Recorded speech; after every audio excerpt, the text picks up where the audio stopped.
Assalamualaikum warahmatullahi wabarakatuh. Alhamdulillah. Wassalatu wassalamu ala rasulillah.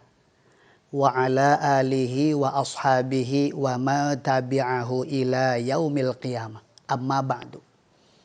Ikhwan fillah. Dimanapun berada yang insya Allah semuanya berada dalam naungan Allah subhanahu wa ta'ala. Ikhwan fillah. Pada kesempatan kali ini Al-Fakir coba akan memberikan jawaban mengenai masalah pertanyaan daripada sebagian kecil ikhwan fillah.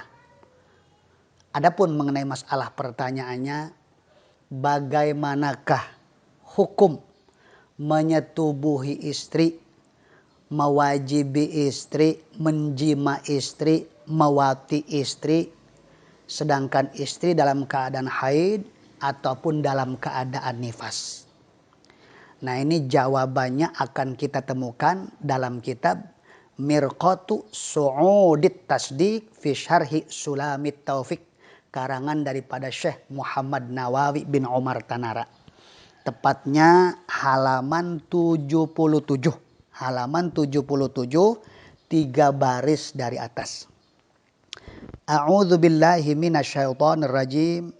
Bismillahirrahmanirrahim. Wal wat'u fil haidi awin nifasi aw ba'da inqita'ihima wa qablal husli aw ba'dal husli bila niyatin aw ma'a faqdi syartin min syurutih.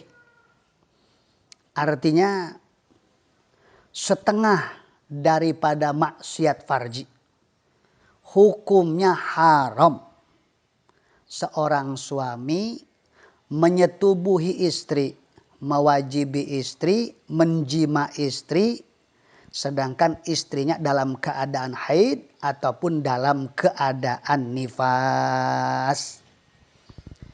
Ataupun posisi istri sudah selesai haid, sudah selesai nifas, ataupun sudah beres haid, sudah beres nifas, tapi belum mandi, ya belum mandi wajib. Belum mandi wajib sama suaminya, disetubuhi, dijima, diwati, padahal itu istrinya belum mandi wajib, itu juga sama hukumnya haram, tidak diperbolehkan.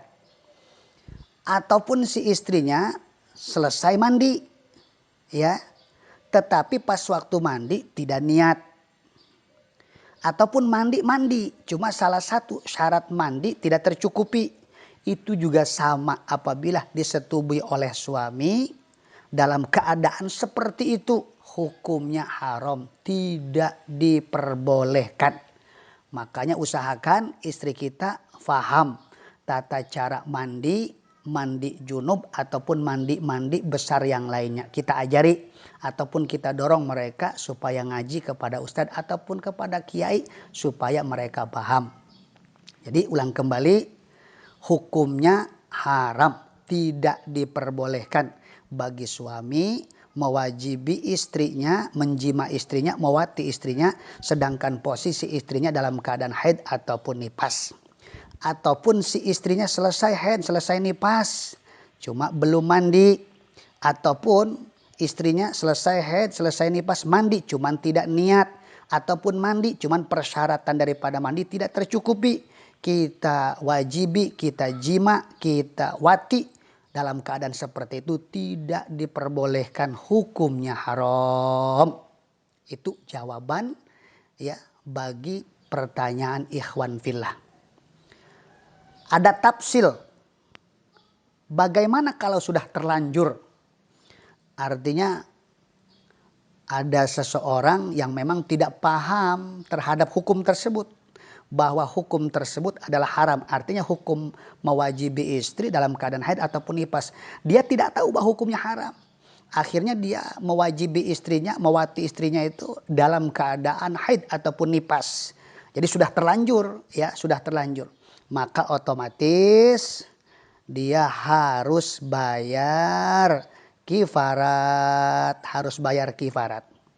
Ya, sesuai dengan ungkapan Nabi Muhammad sallallahu alaihi wasallam, "Idza waqa'ar rajulu ahlahu wa hiya haidun in kana damman ahmara falyatasaddaq bidinarin wa in kana asfaro falyatasaddaq binisfi dinarin." Rawahu Abu Dauda wal Hakimu.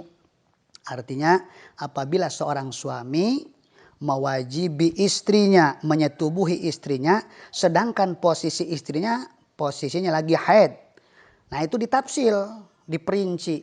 Kalau pas waktu diwajibi disetubuhi darahnya itu masih merah, ya, maka otomatis bayar kifaratnya itu 1 dinar. 1 dinar itu 3,88 gram. 3,88 gram. Tetapi andai kata pas waktu disetubuhi oleh suaminya itu, si istrinya itu, darahnya itu warnanya sudah kuning bukan merah, falyatasaddaq binisfi dinarin, maka otomatis orang tersebut harus sodakoh, ya, harus sodakoh setengah dinar. Jadi kalau dia menyetubuhi istrinya dalam keadaan haid, darahnya masih merah, sodakohnya itu 1 dinar, yaitu 3,88 gram. Tetapi kalau pas waktu menyetubuhi istrinya yang lagi haid, darahnya itu sudah kuning, maka otomatis itu sodakohnya itu, uang yang harus dikeluarkan sama orang tersebut, yaitu setengah dinar. Itu pun bagi yang terlanjur, karena memang dia tidak tahu hukum. Bagi yang tahu, sekali lagi hukumnya haram. Jangan sekali-kali melakukan hal tersebut, ya. Jangan sekali-kali melakukan hal tersebut. Karena di dalam kitab Hasyiah Bajuri, ya, Hasyiah Bajuri juz pertama halaman 115, Imam Ghazali itu menjelaskan, annal wat'a qoblal husli yurithul judama fil wati wa qila fil waladi. Apabila kita menyetubuhi istri ataupun menjima istri sebelum istri kita mandi, maka itu akan mewariskan penyakit judam, penyakit belang. Siapa yang kena penyakit belang menurut satu riwayat, yaitu orang yang melakukan, ya, yang melakukan. Tapi menurut satu riwayat lagi, anak yang akan lahir hasil daripada perbuatan tersebut. Na'udzubillah min dzalik, ya. Na'udzubillah min dzalik. Itulah sekelumit mengenai masalah jawaban bagi ikhwan fillah yang menanyakan bagaimana hukum menyetubuhi ataupun mewajibi ataupun mewati istri dalam keadaan haid. Kurang lebihnya mohon maaf, mudah-mudahan walaupun sekelumit manfaat berkah. Khudz ma sofa wada makadar. Wabillahi taufik wal hidayah. Assalamualaikum warahmatullahi wabarakatuh.